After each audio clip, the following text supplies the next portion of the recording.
আই আই এইদৰে দিনে ৰাতিয়ে কান্দি নাথাকিবা। মই ডাঙৰ হ'লে তোমাৰ দুখ দূৰ কৰিম। পাৰিবি বাছা, পাৰিবি। মাতৃ পুত্ৰক বুকুৰ তেজ দি ডাঙৰ দীঘল কৰে, কিন্তু ডাঙৰ হৈ পুত্ৰই মাতৃৰ স্নেহ ভৰিৰে ঠেলি আঁতৰাই দিয়ে। তেন্তে মই তোমাৰ পুত্ৰ নহয় নেকি আই? হয় বাছা, হয়। সেইবাবেইতো তোৰ মুখ দৰ্শন কৰি এই দাসীমাৰে সকলো যান্ত্ৰণা পাহৰি আছো।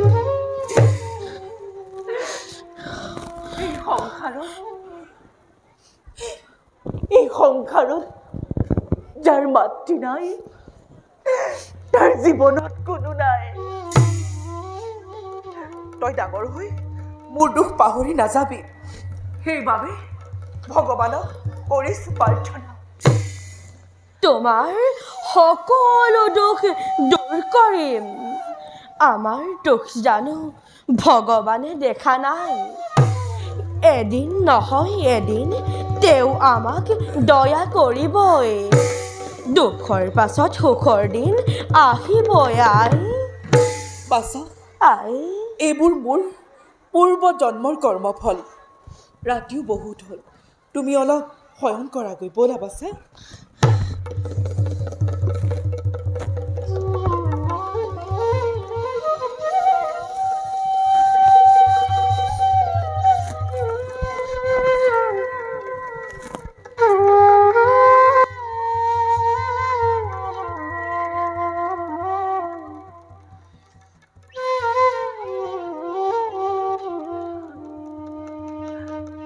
ভগৱান, দিনে ৰাতিয়ে পশুৰ দৰে পৰিশ্ৰম কৰিও মনত অলপো শান্তি নাহিল।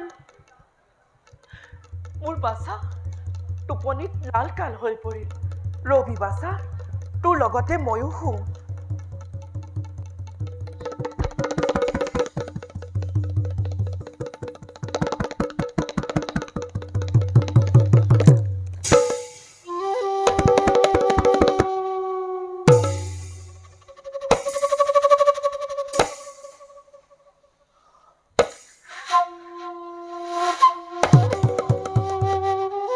প্ৰকৃতি নিমাত নেতা দূৰৈত শুনিছো চিলিৰ মাত।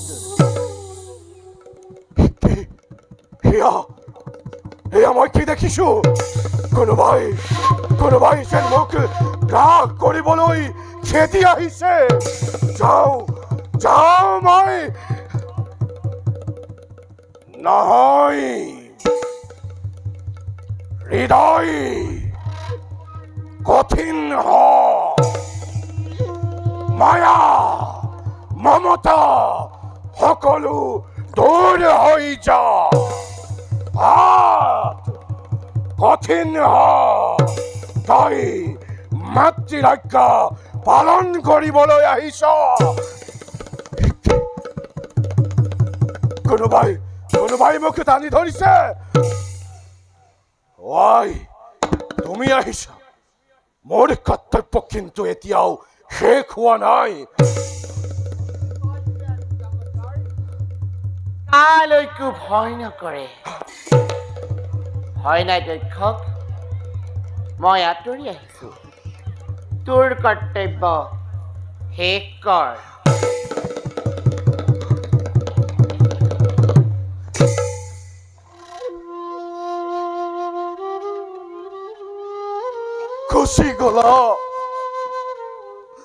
গুচি গলা ৰাক্ষসী জননী। আত্মা, তই কান্দিছ কিয়?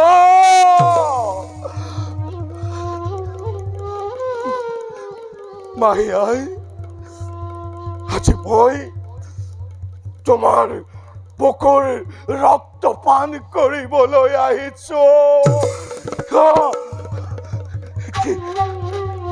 ভূত ভূত প্ৰেত বিলাকে মোক খাবলৈ খেদি আহিছে কেনি যাও কেনি পলা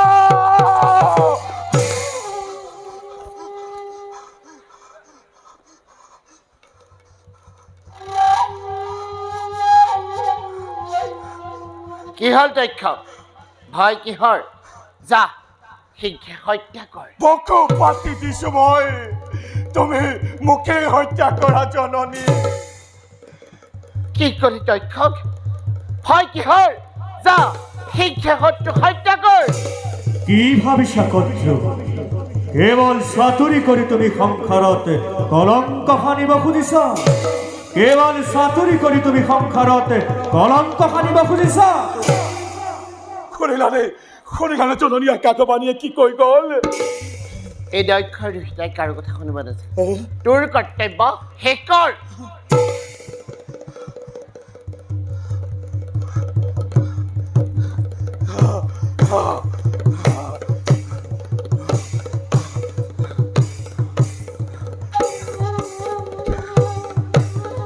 জয় জয় মাতৃ ভাতৃঘাতী মহাশত্ৰুতই সাৱধান আঁতৰি যাবা খুকি কৰ্তৃয়ে বিশ্ব সংহাৰ কৰিব খুজিছে সাৱধান জননী মাতৃহালেও এনেখিনিত কাৰ্য কেতিয়াও সমৰ্থন কৰিব নোৱাৰো মাতৃক হত্যা কৰিবলৈ অহাৰ প্ৰতিফল পাবি হাতে হাতে ভাতৃঘাতী তীৰত্ব বৰ্বৰ আৰু এখোজো আগবাঢ়িবি কি শাসনপত্ৰ আক্ৰমণ কৰ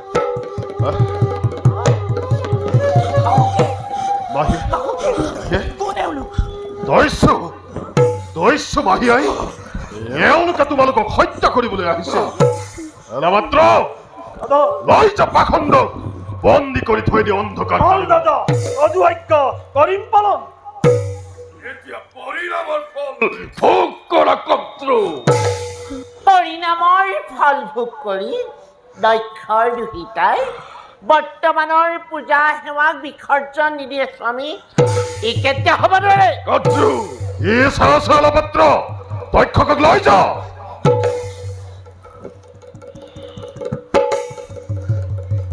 বা খুকি এয়া তই কি কৰিলি ৰজা মই মোৰ আদেশ মতে সকলো বিধান মাত্ৰ দক্ষকক লৈ যা অহৰি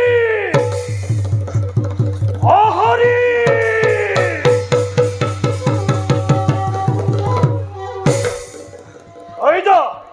এই যা দক্ষকক অন্ধকাৰ কাৰাগাৰলৈ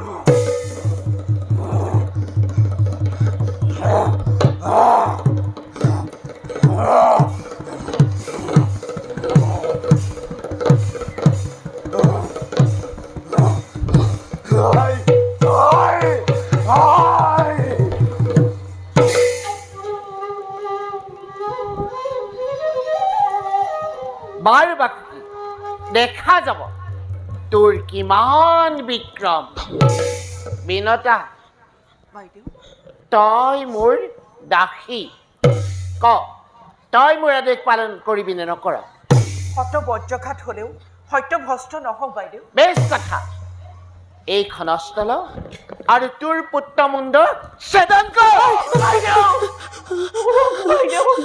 তুমি যে কেনে কথা নোকোৱা লাগে যদি দিব পাৰো নিজৰ জীৱন, তাতো মই নহয় কুণ্ঠিত। চকুৰ পানীৰে মোৰ অন্তৰ গলাব নোৱাৰ। তই পুত্ৰক বধ কৰিব লাগিব এইখন অস্ত্ৰত। কি কল জননী? ভাতৃৰ মুণ্ড ছেদন একেবাৰে অসম্ভৱ। শত্ৰু তই ৰাক্ষসী দানৱী। তুমি মনে মনে থাকা ঋষি, এইবিলাক সকলো তোমাৰ কাৰণে হৈছে।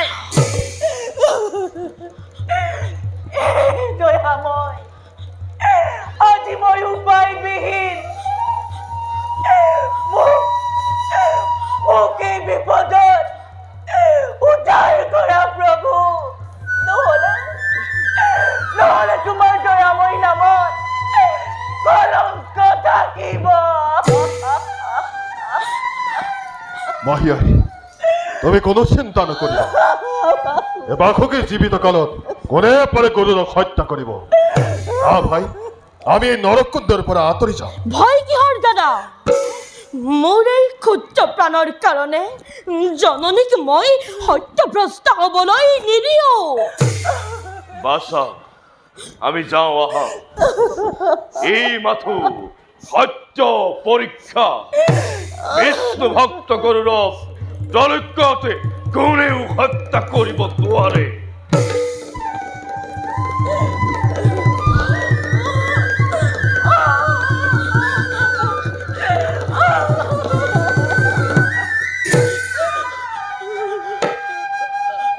বিনতা, এতিয়া সকলো আঁতৰি গ'ল। সত্য ৰক্ষা কৰাৰ এইটোৰ উপযুক্ত সময়। এইখন অস্ত্ৰ আৰু পুত্ৰৰ মুণ্ড ছেদন কৰ। তুমি যেন মোক আৰু তেনে কথা নোকোৱা। মই জননী হৈ কিদৰে পুত্ৰক হত্যা কৰিব পাৰো? মাতৃৰ পুত্ৰৰ প্ৰতি কিমান স্নেহ তুমি জানো নাজানা বাইদেউ। সহস্ৰ অনুৰোধে মোৰ অন্তৰ গলাব নোৱাৰ। তই পুত্ৰক হত্যা কৰিব লাগিব। সত্য ৰক্ষা কৰি এইখন অস্ত্ৰ আৰু পুত্ৰৰ জীৱন শেষ কৰ। এইখন অস্ত্ৰ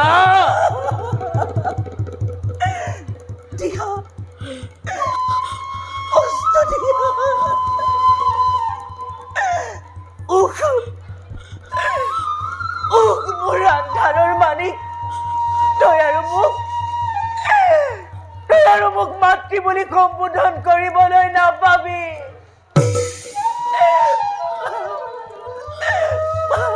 বিনতা, তই আজি পুত্ৰৰ শৰীৰত তীক্ষ্ণ অস্ত্ৰ বহুৱাই দে। দেখক জগতে, আজিৰ পৰা যাতে কোনেও সপত্নীৰ গৰ্ভত জন্মগ্ৰহণ নকৰে।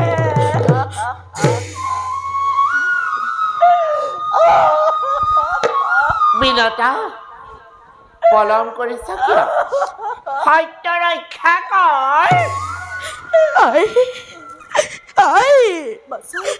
আপুনি মোক হত্যা কৰি ধৰ্ম ৰক্ষা কৰক। বাচাও, মাত বাচাও। এবাৰ তই মোক আই বুলি মাত।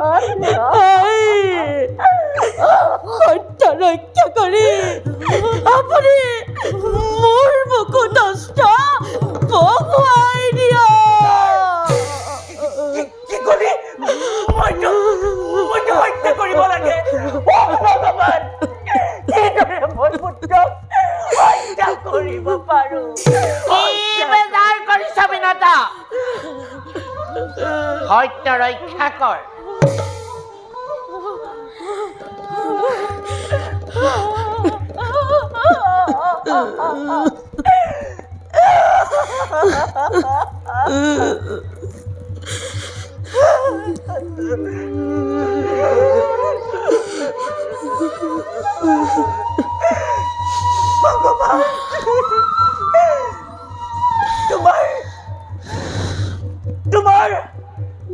তোমাৰ ইচ্ছাই পূৰ্ণ হওক।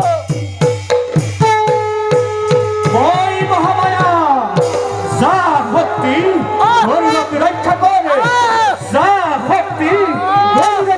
ৰক্ষা কৰ।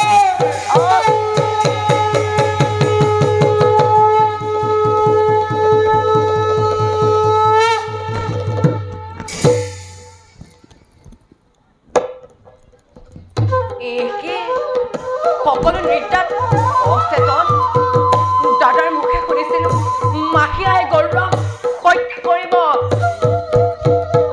বাৰু বাৰু মই এই সময়তে গৌৰৱ লৈ যাম, এই সময়তে মই গৌৰৱ লৈ যাম।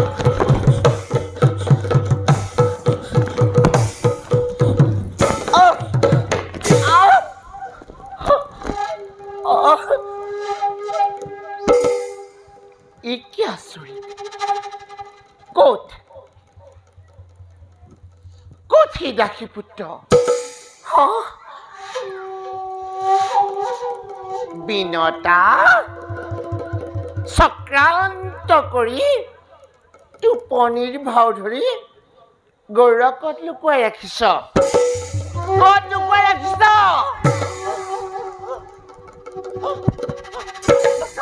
গৌৰৱ বাচাও বাচাও বাইদেউ, মোৰ পুত্ৰ কি কৰিলা বাইদেউ, মোৰ পুত্ৰ কি কৰিলা, কি কৰিলা? এয়া তোমাৰ পুত্ৰ মাহিয়াই, দেখিছ ৰাক্ষসী ভক্তিযোধ ভগৱানটোত, এয়াই তাৰ জ্বলন্ত প্ৰমাণ।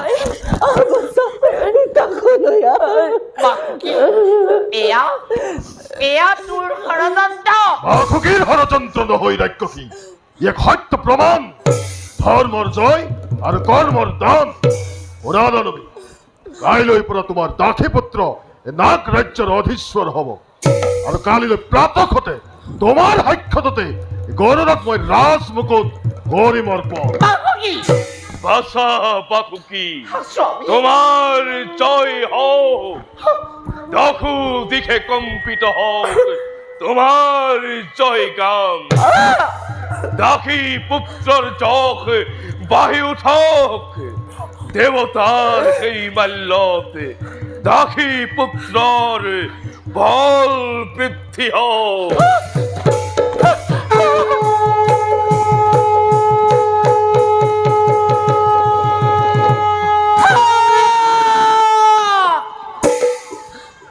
বাকি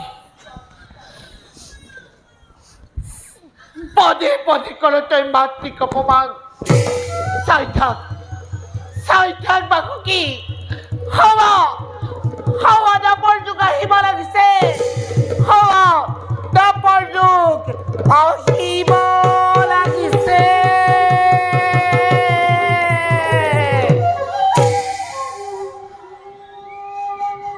স্বামী স্বামী, মই একোকে বুজি নাপালো, মোৰ পুত্ৰই কেনেকৈ ৰক্ষা পালে? মহামায়ায় ৰক্ষা কৰিলে, তেওঁৰ মায়াত বিশ্ব মুগ্ধ হল। মই আশ্ৰমৰ পৰাই দেখি আছিলো। মাহীদেউ, মই সেই সুযোগতে গৌৰৱ লৈ গলো। আমাৰ আই সাৰ পোৱা হলে হত্যা কৰিলেহেঁতেন। কাৰো তোমাৰ কাৰণে পুত্ৰই প্ৰাণ ৰক্ষা পালে। গৌৰৱ বাসুকি, মাহিয়াই বাসুকী বুলি নিয়মতে থাকিলে দেখোন। বাসুকি, তুমি তোমাৰ ৰাজদণ্ড গৰুড়ক কদাপিও নিদিবা। শৈশৱ কালতে গৰুৰে ৰাজ্য পৰিচালনা কৰিব নোৱাৰে বাসুকি। দাদা, জ্যেষ্ঠজন থাকোঁতে জীৱিত কনিষ্ঠজনে কেতিয়াও ৰাজ্যভাৰ নকৰে গ্ৰহণ। মই আপোনাৰ চৰণত ধৰি কৰিছোঁ মিনতি, আপুনি এই ৰাজ্য শাসন কৰক। মই লক্ষ্মণৰ দৰে প্ৰহৰী হৈ আপোনাৰ আদেশ পালন কৰি শত্ৰুক বিনাশ কৰিম। ৰাজ্যৰ শাসন ভাৰ তেন্তে মই শিৰ পাতি ললো। পিতা আশীৰ্বাদ কৰক। আশীৰ্বাদ কৰিছো বাছা, তোমালোকৰ ভাতৃপ্ৰেমে আকাশ পাতাল মুখৰিত হওক। এতিয়া বলা সকলোটি।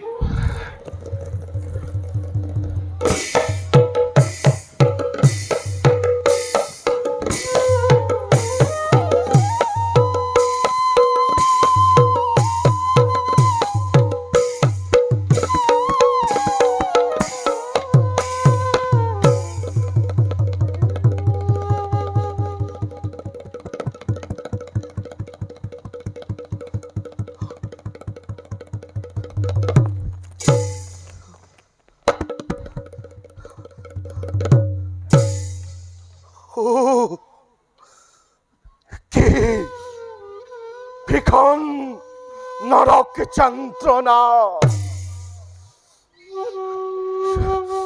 দুৰ্গন্ধময় নৰকৰ চাৰিওফালে নৰমুণ্ডা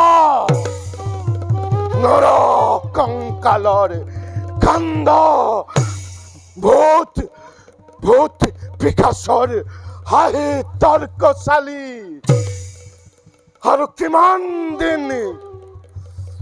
কিমান দিন এই নৰক যন্ত্ৰণা ভোগ কৰিব লাগিব। হাই হাই, তোমাৰ বাবেই আজি মোৰ এনে দশা হল। যদি দক্ষকে কেনেবাকৈ মুক্তি পাবলৈ হয়, তোমাৰ এই পুত্ৰটোৰ বাবে দক্ষকে তোমাৰ খনিতেৰে বুৱাই যাব ৰক্ত গংগা জল। আৰু মোৰ দৰেই সমগ্ৰ নাকুলে সেই ৰক্ত নদীত অশ্ৰু টুকি টুকি প্ৰাণ আহুতি দিব।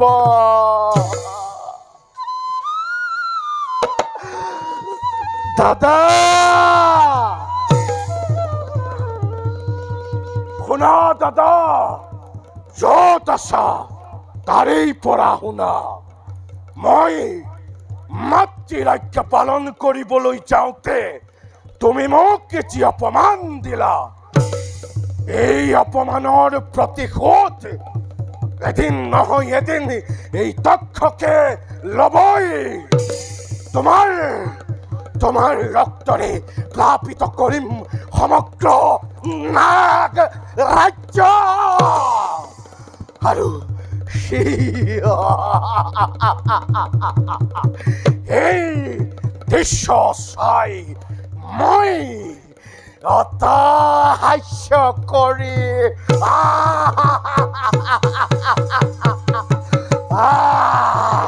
দাদা কোন দাদা, মহাৰাজৰ দেশত তোমাক লৈ যাবলৈ আহিছো মই ৰাজসভালৈ।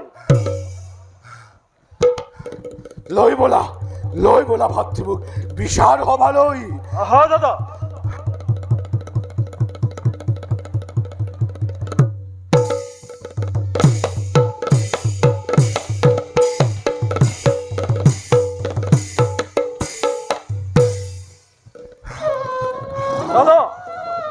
দাদা, এয়া তোমাৰ ৰাজবন্দী দক্ষক এতিয়া বিচাৰ কৰা। দাদা তাই কিয়? দাদা তই অপৰাধী। মই নিৰপৰাধী দাদা। মই কৈছো তই অপৰাধী। মাহীয়াক হত্যা কৰিবলৈ যোৱাৰ বাবে মই অপৰাধী সঁচা, কিন্তু সেই অপৰাধৰ বাবে মই দায়ী নহওঁ। তেন্তে কি মই দায়ী?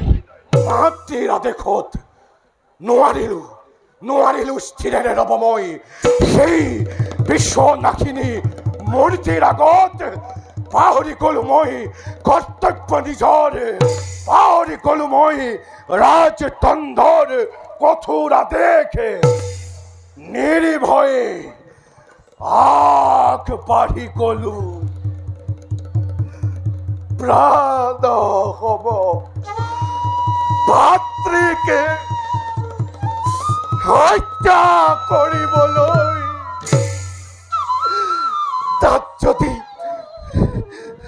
তাত যদি দখলবোৰ ক্ষমা কৰা নিজ ভাতৃ বুলি। এই কথা কেতিয়াও হ'ব নোৱাৰে। জলৰ সমতা আৰু পৰ্বতৰ উচ্চতাৰ দৰে মোৰ এই ৰাজনীতি অতিকে কঠোৰ। তোৰ এই পৈশাচিক কাৰ্যৰ বাবে প্ৰাণদণ্ডৰ আদেশ মই কৰিলো ঘোষণা।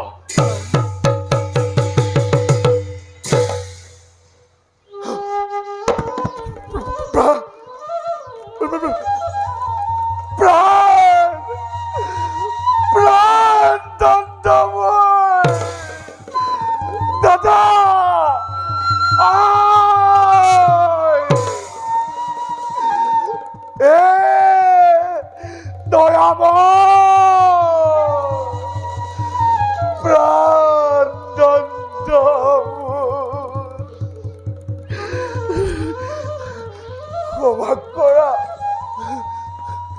ক্ষমা কৰা দাদা মোৰ। ক্ষমা নয়, দয়া নয়, তোৰ এই পৈশাচিক কাৰ্যৰ এয়াই উত্তম শাস্তি। দাদা শৰণত ধৰি কৰিছো মিনতি, ক্ষমা কৰা মোক দাদা। মুখ বন্ধ কৰ। এলপাত্ৰ, দাদা এই পাখণ্ডকে অতি শীঘ্ৰে লৈ যা মোৰ সন্মুখৰ পৰা। দাদা প্ৰাণদণ্ডনী ইমান সহজ নহয় বাসুকী। ই তোমাৰ মৰমৰ ৰাজ্য নহয় জননী। ইয়াত মাতৃ পূজাৰ অক্ষ নাই, গৰ্ভধাৰিণী মাতৃ বুলি কোনো দাবী নাই। ইবৰ কঠোৰ আৰু জটিল জননী। বাসুকী, যদি তই ৰজা হৈ মোৰ পুত্ৰক হত্যা কৰ, তেন্তে শুন বাসুকী, মই সহস্ৰ সন্তানৰ প্ৰসৱ বেদনা ভোগ কৰি আহিছো। আজি নাওক ৰাজ্য মই শ্মশানত পৰিণত কৰি হেৰিম। তোমাৰ কৰিবলৈ আৰু কিবা বাকী আছেনে জননী? বিনা দুখী শিশুক হত্যা কৰিবলৈ তুমি কুণ্ঠিত নোহোৱা? তোমাৰ কোনো দয়া নাই, ক্ষমা নাই, আছে মাথো হিংসাৰ অনল। জয়লপত্ৰ, দক্ষকক প্ৰাণদণ্ড কৰগৈ প্ৰদান। বাসুকী, জানো কোন মই? জানো, ভালদৰে জানো, তুমি আমার গর্ভধারিণী মাতৃ। কিন্তু জানা জননী, তোমার দর্শন হলে সমস্ত শরীর জ্বলি উঠে। মাতৃ বলি সম্বোধন করিলে সমস্ত শরীর কলুষিত হয়। মই যি কৰিছিলো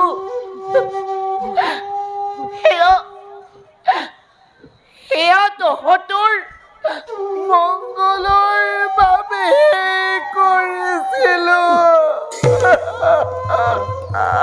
তোমাৰ সেই তুখামৎকাৰী বচনত মই ভুল নাযাওঁ কদাপি। তাত মই হতবাৰ গৰু পৰাখা।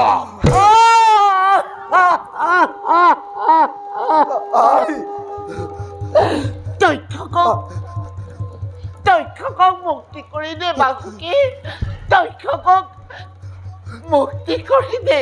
এই কথা কেতিয়াও হ'ব নোৱাৰে। দক্ষক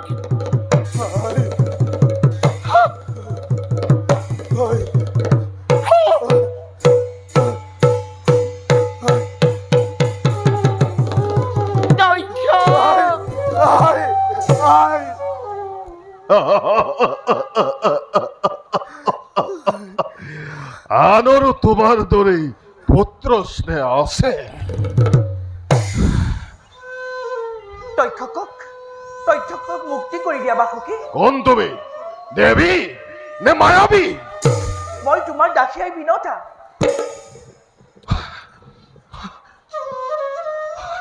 কোনে কয় দাসী বুলি তোমাক? দুৰ্ভাগ্যবশত ভাগ্যহীনা তুমি। তোমাৰ চৰণত শতবাৰ কৰিছো প্ৰণাম।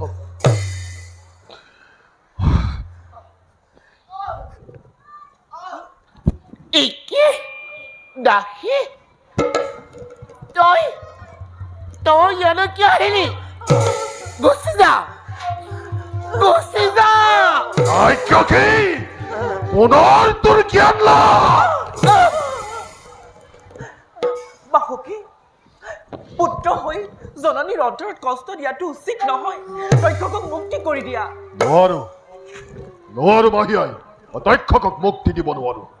নহয় বাসুকী, পলয় নিবাৰণ হওক, সৃষ্টি ৰক্ষা হওক, দক্ষকক মুক্তি কৰি দিয়া।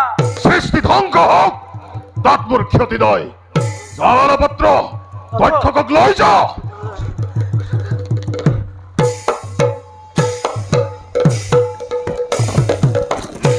শান্ত হোৱা দাদা। দাসী পুত্ৰ হলেও অস্ত্ৰ ধৰিব পৰা ক্ষমতা মোৰ আছে। ভাতৃ গৰুৰ, তুমি তুমি মোৰ বিৰুদ্ধে অস্ত্ৰ ধৰিবা কিন্তু কিয় দাদাক মুক্তি কৰি দিয়া। ও বুজিছো বেশ বেশ গৰুৰ দিয়া যুদ্ধ দিয়া যদি পাৰা মোক পৰাস্ত কৰি দক্ষকক মুক্ত কৰি নিয়া Yes! বেশ বেশ আহ!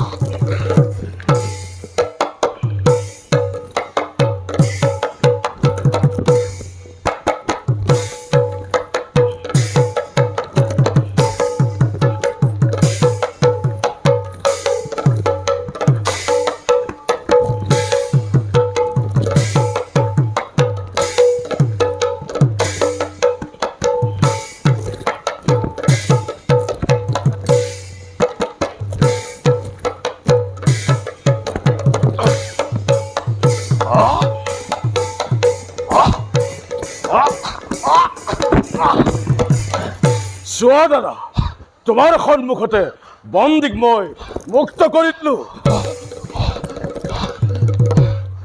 আহা দাদা, আজিৰ পৰা তুমি মুক্ত।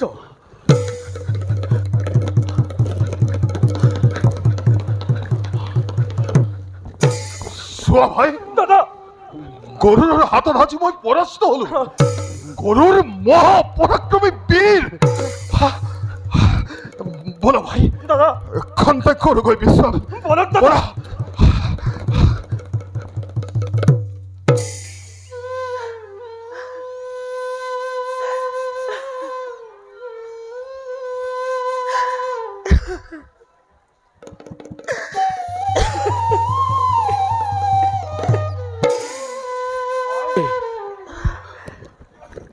আই আই কিয় কিয় বৈ আজি অশ্ৰুৰ ধাৰা? নাজানো নাজানো মই ইয়াৰ কাৰণ। শুনিবলৈ পাইছো মাত্ৰ সকলোৰে মুখত মই হেনো দাসীৰ পুত্ৰ। আই সহিব নোৱাৰো মই যন্ত্ৰণা খেল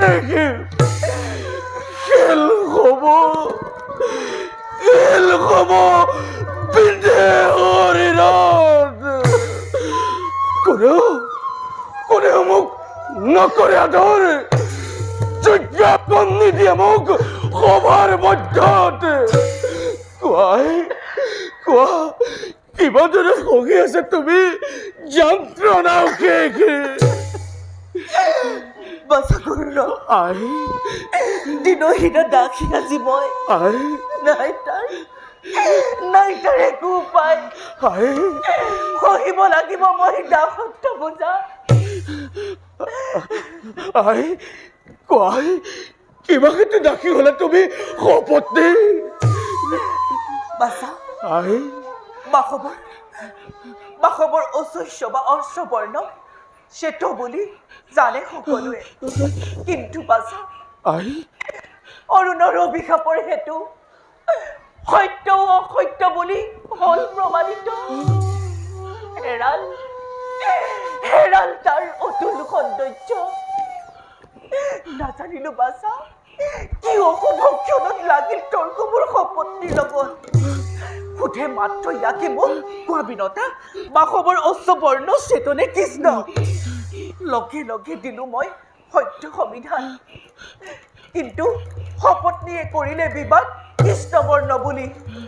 নিজ নিজ গৌৰৱৰ কাৰণে কোনেও নেৰিলে পদ।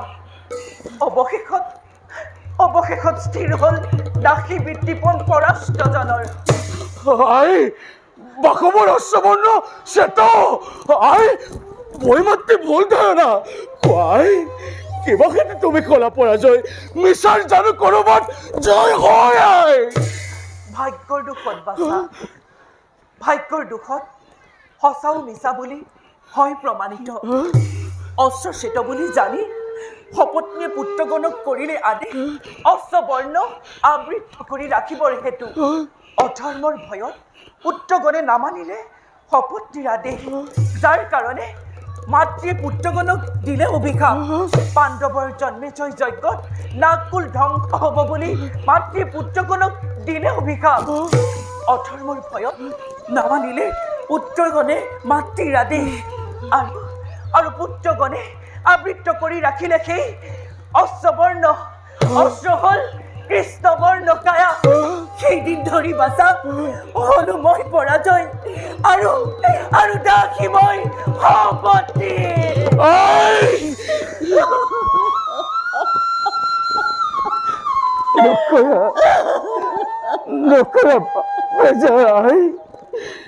নিবাৰিম অশ্ৰুজল মই বৈমাতৃ মই কৰিম পৰিশোধ। আনিম তোমাক মই সৌভাগ্যৰ ছায়া পথলৈ। বিনতা, তই পুত্ৰৰ লগত কিহৰ ষড়যন্ত্ৰ কৰিছ? মোৰ পুত্ৰসকলৰে অনিষ্ট সাধন কৰিব খুজিছ? নাই বাইদেউ, মই একো ষড়যন্ত্ৰ কৰা নাই। কি কলি? ষড়যন্ত্ৰ কৰা নাই? ৰহ, তোক আজি এই শিকনি দিম।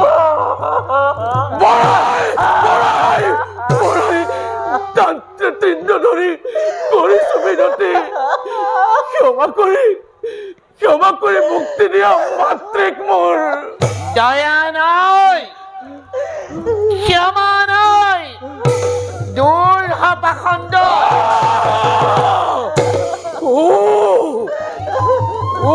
কি কঠোৰ হৃদয়, দয়া নাই, ক্ষমা নাই, ভক্তিভাৱে নোৱাৰিলো গলাব কদ্ৰোগ ৰাক্ষসী।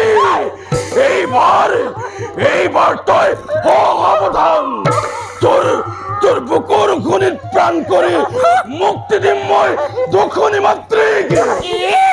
দাসী পুত্ৰ শত্ৰুৰ অহংকাৰ দেখা যাও কোনে আহি ৰক্ষা কৰে তোক।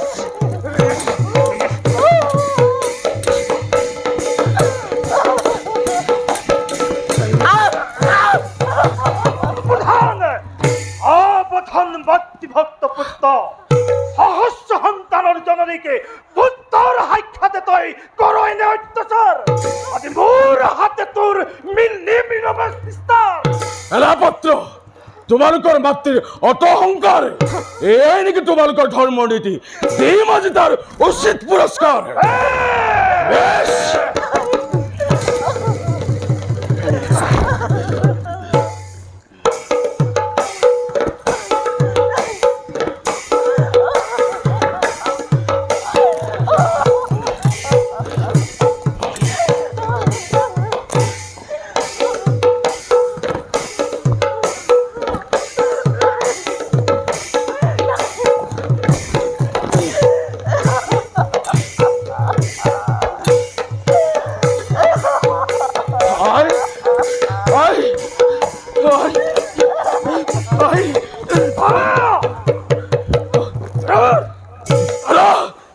কিয় মোক অন্যায়ভাৱে বন্দী কৰিলা? এয়াই নেকি তোমাৰ যুদ্ধৰ নীতি? এলা পাত্ৰ, এয়াই নেকি তোমাৰ ভাতৃৰ স্নেহ আৰু এয়াই নেকি তোমাৰ যুদ্ধৰ নীতি? মহিয়াই, এয়া মহাৰাজৰ আদেশ।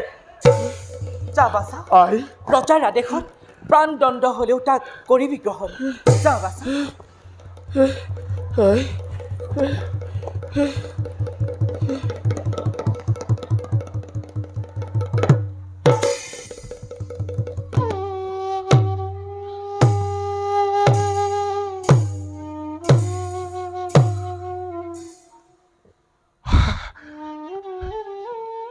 এই বিশাল ৰাজদণ্ডৰ বোজা আৰু কিমান সহ্য কৰিম? হে ভগৱান, মোক শক্তি দিয়ক যাতে ৰাজদণ্ড সুচাৰুৰূপে পৰিচালিত কৰিব পাৰো। দাদা, আপোনাৰ আজ্ঞাতে গৰুড়ক বন্দী কৰি লৈ আহিছো ৰাজভৱনলৈ। দাদা, অধম ভাতৃৰ সেৱা কৰা গ্ৰহণ। প্ৰণাম গ্ৰহণ নকৰো গৰুৰ।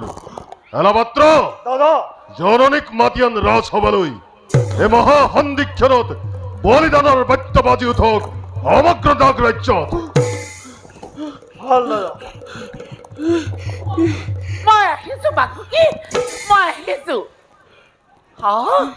ইকি দাসী পুত্ৰ এতিয়াও জীৱিত। হয় জননী, তোমাৰ কাৰণে অপেক্ষা কৰি আছো। তোমাৰ অনুপস্থিতিত এই পূজা সম্পাদন কৰিব নোৱাৰো। আজি মই তোমাক অন্তৰবুৰিয়াই কৰিছো আশীৰ্বাদ। তোমাৰ মংগল হওক। বাকী দাসী পুত্ৰ সোনকালে পাণদণ্ডৰ আদেশ দিয়া, নহলে সেই মায়াবিনী আহিব। আহক জননী, তাত মোৰ কোনো ক্ষতি নাই। যুৱক, মোৰ বিচাৰত তুমি অপৰাধী। মই অপৰাধী? তাতে নিৰপৰাধী কোন দাদা? অবলাৰ ওপৰত অস্ত্ৰাঘাত কৰিবলৈ তুমি অদ্যুত হৈছিল যুৱক। দাদা, যি নীতিৰ বশীভূত হৈ তুমি মোক অপৰাধী বুলিছা, সেই নীতিৰে বশীভূত হৈ মই অবলাৰ ওপৰত অত্যাচাৰ কৰিবলৈ উদ্যত হৈছিলো। ধন্য ধন্য ৰাজন, ধন্য তোমাৰ ৰাজনীতি। যাৰ কোলাত উঠি ডাঙৰ দীঘল হৈছো, যাৰ বুকুৰ অমৃত পান কৰিছো, এই চিৰস্নেহ পূজ্যপদ জননীৰ অত্যাচাৰ কোন পুত্ৰই সহ্য কৰিব পাৰিব? দাদা, তুমি পাৰিবা দাদা? দাদা, তিৰসী নহলেও মাতৃদোষ মোচনৰ বাবে সৃষ্টি ধ্বংস কৰিব পাৰো মই এটি পলকতে। কোৱা দাদা, ইন্দ্ৰৰ অশ্ববৰ্ণ শ্বেত নে কৃষ্ণ? এঙাৰ ধুই জানো নিকা কৰিব পাৰি দাদা? কি চাই আছে বাসুকি? বন্দী সোনকালে পাণদণ্ডৰ আদেশ দে। হত্যা কৰ এলাপাত্ৰ। অনুবাদ নহব জননী, হত্যা কৰ। অনুবাদ নহব। বৰ্তমান মই ৰজা। তুমি ৰজা নহয়, তুমি স্বাৰ্থপৰ, তুমি বিচাৰপতি নহয়, বিবেকহীন ৰজা। ৰজাৰ মৰম স্নেহ তুমি নাজানাই একোকে। দিয়া মোক সোনকালে মৃত্যুদণ্ড দি তোমাৰ মনোবাঞ্ছা পূৰ্ণ কৰা, ৰজাৰ নাম ৰাখা। কিন্তু মোৰ তিৰসীন মাতৃক কেতিয়াবা অন্যৰূপে ভিক্ষা দিবা দাদা, ভিক্ষা দিবা। কি চাইছে বাসুকি? বন্দী সোনকালে পাণদণ্ড দে। মাতৃ, যুৱকৰ বাক্যই মোক অবাক কৰি তুলিছে। মোৰ বিচাৰত যুৱকে নিৰপৰাধী। কি নিৰপৰাধী? দিয়া বাহুকি, মোৰ পুত্ৰ দাসীৰ হে নন্দন গৰুৰ অপৰাধী। গৰুৰক প্ৰাণ দণ্ডৰ আদেশ দিয়া। কি দাসী? তই এনেকে আহিলি? গুচি যা। মুক্তি কৰি দিয়া, মুক্তি কৰি দিয়া, মুক্তি কৰি দিয়া। গৰুৰ আজ্ঞ কি?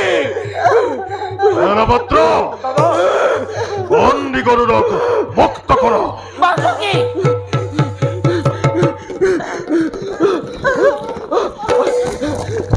আৰ দানবী জননীক বন্দী কৰ।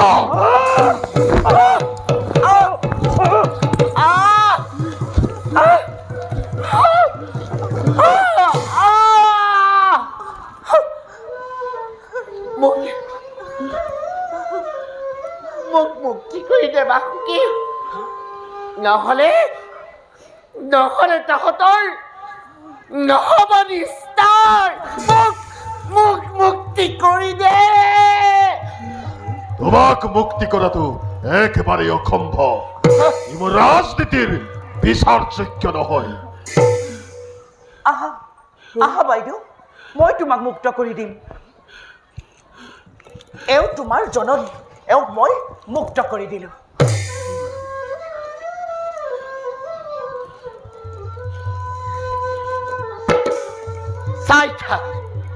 চাই থাক বাকি ইয়াৰ উচিত প্ৰতিফল পাবি হাতে হাতে।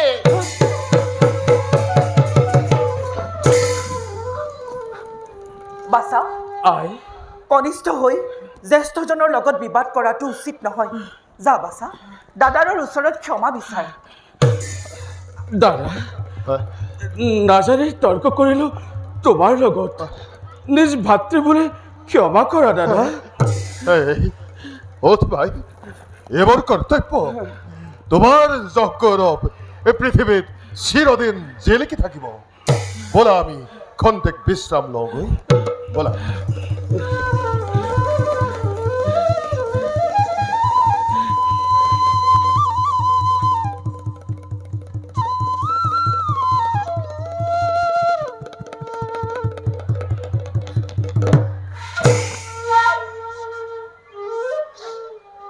ৰাখিবি নটা, আদেশ কৰক বাইদেউ।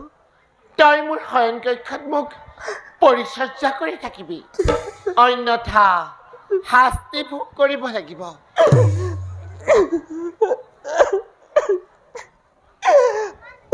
বাইদেউ, মোক মুক্তি দিয়া, মোক মুক্তি দিয়া। তই কান্দিছ কিয়?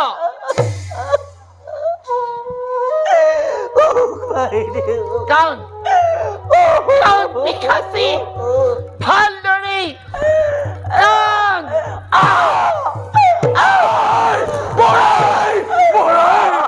জননী মই মোকে পদাঘাত কৰক বৰাই। দুখেৰে দুখ আৰু সহ্য কৰিব নোৱাৰা হৈছো। কণ্ঠৰোধ হোৱাৰ উপক্ৰম হৈছে বৰাই। দাসী পুত্ৰ, তই ইয়ালৈ কিয় আহিলি? নাহিলে নোৱাৰো। জননীৰ দুখ আৰু মই সহ্য কৰি থাকিব নোৱাৰো। দিয়া মোৰ মাতৃক মুক্তি কৰি দিয়া। এতিয়াও তোমাৰ আশা পূৰ্ণ হোৱা নাই নে বৰাই? সত্য, কেতা, দাপৰ আৰু কলি, এই চাৰি যুগতো তোৰ মাতৃ দাসিত্ব নহয় মোচন। আঁতৰ হ দাসী পুত্ৰ, নহ'লে মোৰ বিনিশ্বাসৰ তোৰ দেহ ভস্ম হ'ব। বৰাই, মোৰ মাতৃ দাসী হোৱাৰ পৰিৱৰ্তে তোমাক কি লাগিব কোৱা বৰাই? মই এতিয়াই আনি দিম।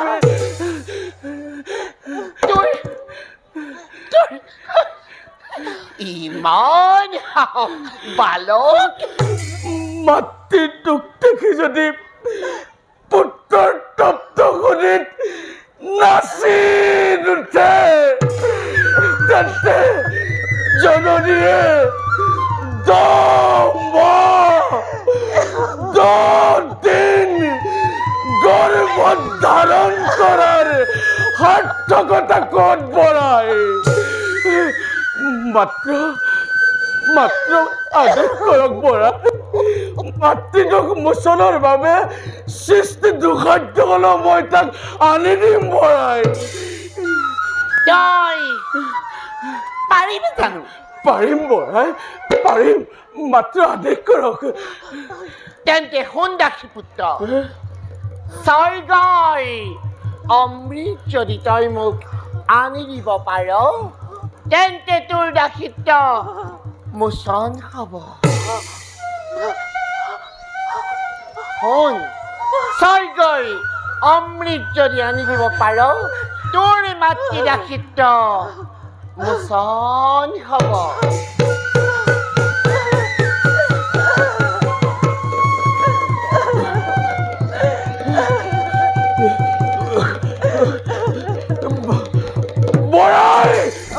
বৰাই, স্বৰ্গৰ অমৃত আনি দিলে মাতৃয়ে মুক্তি পাবনে মোৰ বৰাই? নাই নাই বাছা, অমৃতৰ আৱশ্যক নাই, অমৃতৰ আৱশ্যক নাই। ভয় ভয় কিহৰ আই? ভয় কিহৰ? তিনকৰ সমস্ত শক্তি একত্ৰিত হৈ ত্ৰিশূল চক্ৰ গদাৰ পাহাৰত পৃথিৱী যদি হয় কম্পমান, তথাপিতো তোমাৰ ঋণ মই পৰিশোধ কৰিম নাই, অমৃতৰ আৱশ্যক নাই। দেৱৰ ৰক্ষিত সেই অমৃত ভাণ্ড আনিবৰ কাৰো শক্তি নাই। শিৱৰ স্থান অমৃত ৰক্ষণত। তথাপিতো তোক মই দিছো আশীৰ্বাদ। অমৃত লৈ আহ যেন মাতৃৰ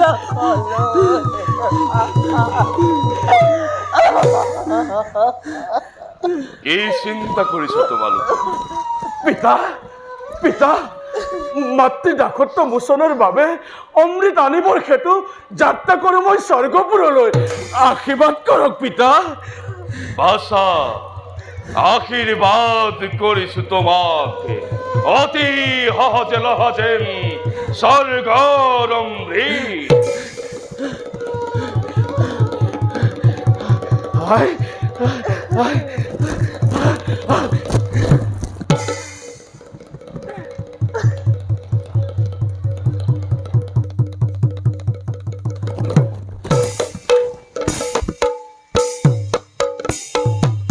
ওয়ারে স্বর্গ হেতু চলি যায় কাইছ পনত দন আরে অমৃত লাগি চলে করিয়া গর্জন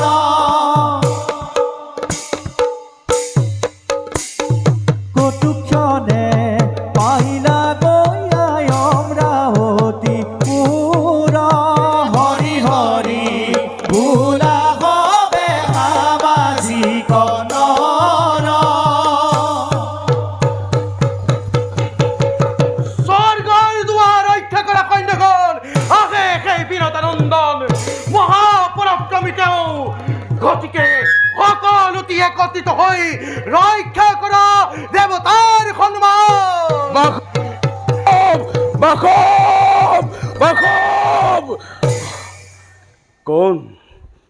কোন তুমি? এৰি দিয়া স্বৰ্গৰ দুৱাৰ। দেৱতাক পৰাস্ত কৰি লৈ যাম অমৃত মাতৃ দাসিত্ব মোচনৰ বাবে। নাম মোৰ আদিত্য দুলাল, নকৰিবা তেনে এষা বিনত নন্দন। অকালতে কিয় তুমি দিব খোজা নিজৰ জীৱন? সেয়েহেতু কৰো অনুৰোধ, ঘূৰি যোৱা নিজ ৰাজ্যলৈ। শুনা হেৰা দেবেন্দ্ৰ সহস্ৰলোচন, ত্ৰিশূল চক্ৰ গদা যত মানে আছে কৰাই ধাৰণ। দেখুৱা তোমাৰ বলৰ বিক্ৰম। তেন্তে সেয়ে হওক, ধৰা হস্ত নকৰি পলা। বেছ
দেৱতাক ৰক্ষা কৰক, নতু ধ্বংস হ'ব দেৱতাৰ গৌৰৱ।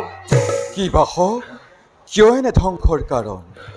প্ৰভু, মাতৃদাসিত্ব মোচনৰ বাবে বিচাৰিছে গৰুৰে দুৰ্লভ অমৃত, কিন্তু কদ্দুৰ তলৈ নাকখন অমৰ হোৱাৰ ভয়ত নিদিলো অমৃত মই।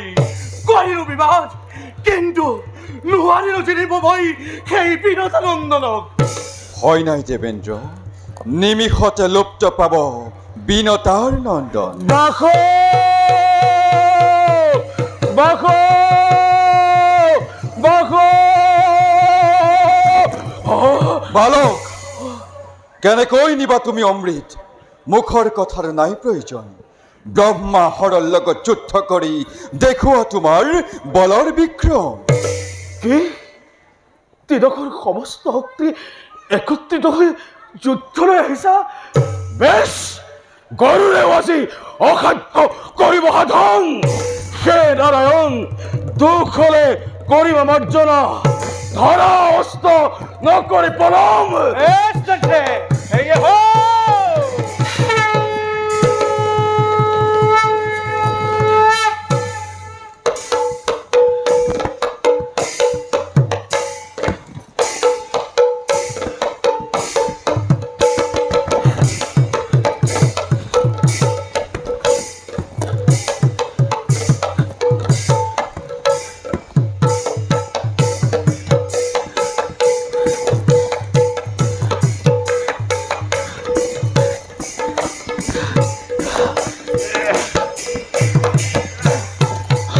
গৰুৰ মাতৃভক্ত বীৰ, কিয় তুমি থিয় দিছা মোৰ সন্মুখত? প্ৰভু, পণিপাত তজু চৰণত। আপুনি কিয় আহিল যুদ্ধক্ষেত্ৰলৈ? তোমাৰ লগত যুদ্ধ কৰিবৰ বাবে আজি ময়ো অগ্ৰসৰ। ব্ৰহ্মা শিৱ আৰু বাসৱক কৰিলা পৰাজয়। নাজানানে বালক, ব্ৰহ্মা শিৱ আদি লোকে অমৃত ভক্ষণ কৰে। তেন্তে মোৰ সেৱা নিষ্ফল হ'ল। মোৰ গাত কোনো দুখ নাই। নকৰিলা ভক্তৰ প্ৰণাম গ্ৰহণ। জানা জনাৰ্দন, মাতৃৰ সেৱাত আজি মই কালৈকো নকৰো ভয়। জননীৰ পদধূলি শিৰে তুলি লৈ মহা শক্তিময় কৰিছো ধাৰণ। দিয়ক নাৰায়ণ, বাটে দিয়ক, লৈ যাওঁ অমৃত মাতৃদাসত্ব মোচনৰ বাবে। কদাপিতো নোৱাৰিম মেৰিব দুৱাৰ, নাপাবা অমৃত। ঘূৰি যোৱা তুমি নিজ ৰাজ্যলৈ, নাতো যুদ্ধ কৰা মোৰ লগত। বেছ তেন্তে সেই হওক, ধৰা কষ্ট নকৰি পলম।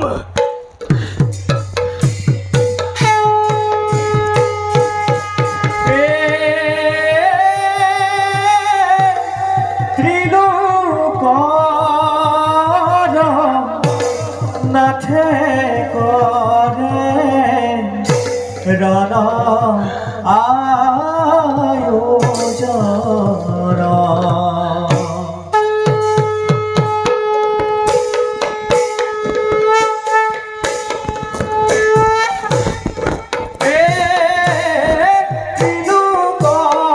নাথে কৰে ৰণ আয়োজন। কপিলা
আচৰিত, আচৰিত কথা, সামান্য বালকৰ হাতত হ'ল পৰাজয়, ব্যৰ্থ হ'ল মোৰ ৰণ।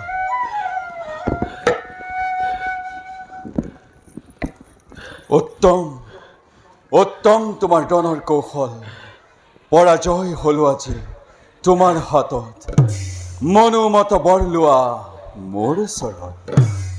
আচৰিত আচৰিত প্ৰভু, কিয় কয় তেনে কথা মোক? মই হ'ল জয়, আপুনি হ'ল পৰাজয়, গতিকে জয় খোৱাজনে পৰাজয় খোৱাজনৰ ওচৰত কেনেকৈ মাগিব ভিক্ষা? সেয়ে মুৰাৰী, মাগক আপোনাৰ মনোমত বৰ মোৰ ওচৰত। তেন্তে মই যি বৰ মাগিম, দিবানে বালক? মিথ্যাবাদী নহয় এই বিনতাৰ নন্দন, মাগক বৰ নিজ ইচ্ছামতে। হৰা হেৰা বিনতাৰ নন্দন, দিয়া মোক এই বৰ, আজিৰ পৰা হোৱা তুমি মোৰ বাহন স্বৰূপ। বালবোৰ মাগিলে প্ৰভু, আজিৰ পৰা হলো মই আপোনাৰ বাহন স্বৰূপ।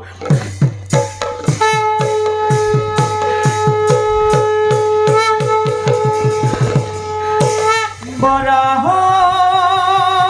পুণ্ডৰীকাক্ষ নৃসিংহ দৈত্য সেদন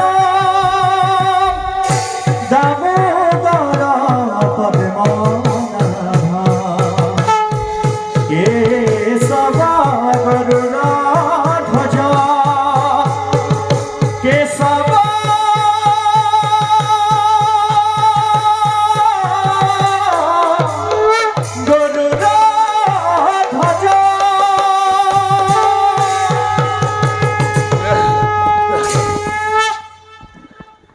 এইবাৰ হলো মই জয়, সেইবাবে খোজা তুমি মনোমত বৰ, সেই বৰকে মই কৰিম প্ৰদান। প্ৰভু, দেৱৰ দেৱতা আপুনি মহাশক্তিমান, তেন্তে প্ৰভু মোক এই বৰ কৰক প্ৰদান, আপোনাতকৈ হয় যেন মোৰ উচ্চ স্থান। তথাস্তু, সেই বৰকে মই কৰিলো প্ৰদান।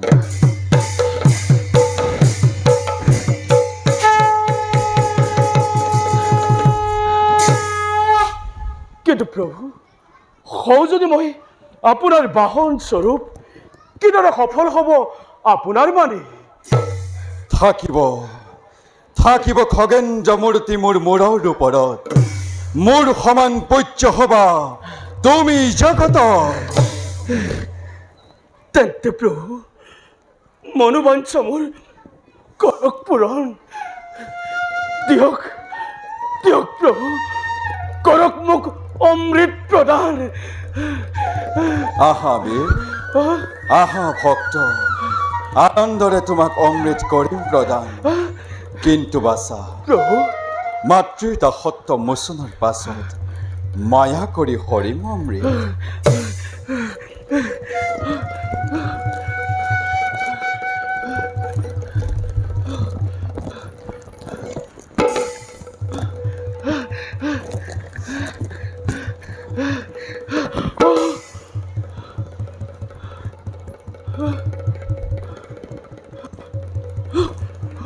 লোৱা ভক্ত, এই অমৃত ভাণ্ড মই তোমাক কৰিলো প্ৰদান।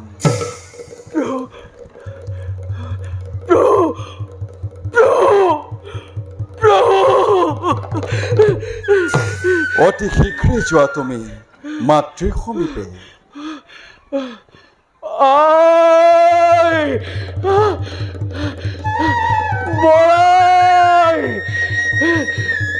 দাদা,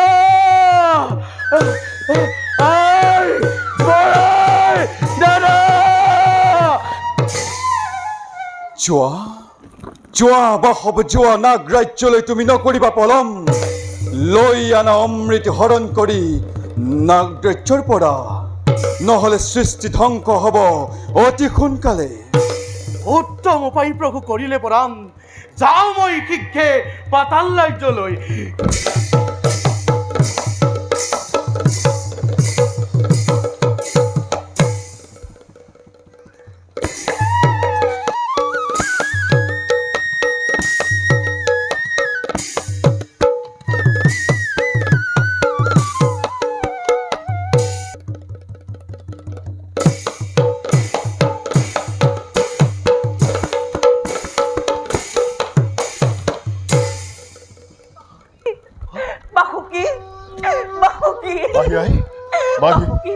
পুত্ৰ মোৰ অমৃত আনিবলৈ যোৱা হ'ল বহুদিন, কিন্তু এতিয়াও ঘূৰি নাহিল।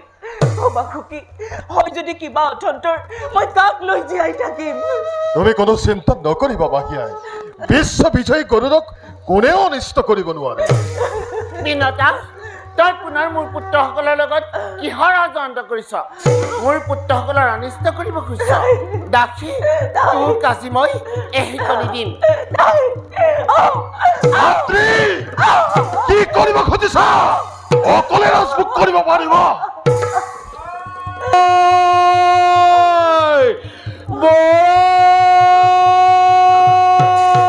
মাহীয়াই, মাহীয়াই, সেয়া গৰুড় আহিছে।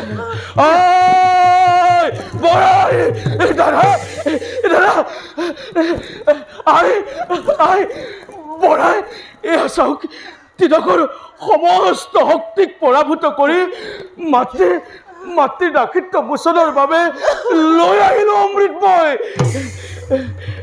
বৰাই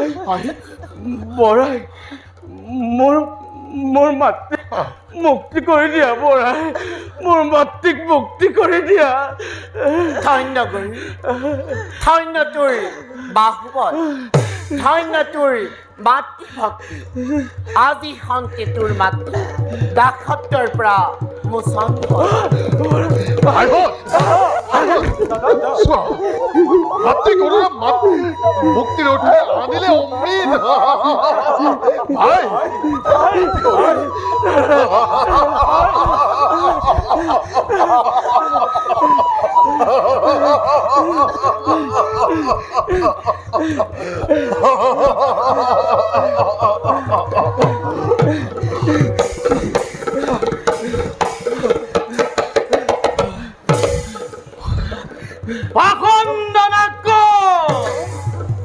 মায়া কৰি আনিল অমৃতময় পুনৰ স্বৰ্গলৈ।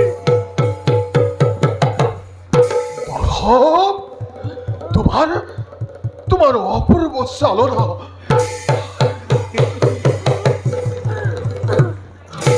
ধন্য ধন্য গৰুড়, অক্ষয় কীৰ্তি ৰাখিলা ধৰাৰ পক্ষ। গদ্ৰু মিত্ৰতা স্থাপন কৰা বীৰতাৰ সৈতে। বিনতা, বাইদেউ, মই তোক অকাৰণে বহুত কষ্ট দিলো। আজিৰ পৰা সেই সকলোবোৰ পাহৰি যা। আমি দুয়ো বাই ভনী ধৰি জীৱন কটাম। বাইদেউ, বাইদেউ, মোৰ সৰ্বদোষ কৰিব মাঞ্চনা। বিনতা, আজিহে নাগ ৰাজ্যৰ জেউতি জিলিকি উঠিছে। বলা সকলোটি নিজ নিজ কৰ্তব্যতে হওঁ অগ্ৰসৰ। আই মাহীয়াই, ভাইহঁত, দাদা, সকলোৱে উচ্চ স্বৰে বোলা জয় পিতৃকাশ্যপ, জয় পিতৃকাশ্যপ, জয় পিতৃকাশ্যপ। জয় জয় জয়।